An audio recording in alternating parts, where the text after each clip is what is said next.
ছোট্ট ছোট্ট পায়ে চলতে চলতে ঠিক পৌঁছে যাব, পায়ে চলতে চলতে ঠিক পৌঁছে যাব সেই চাঁদের পাহাড় দেখতে পাবো। সেই চাঁদের পাহাড় মাথায় যাহার রামধনু রাঙা হয় দেখতে পাবো।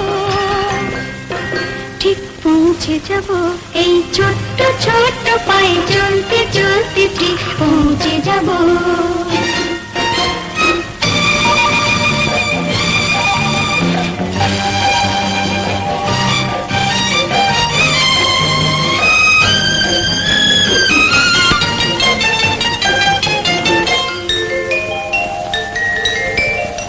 বড় কিছু কাজ কি গো সহজে হয়, কষ্ট কি মনে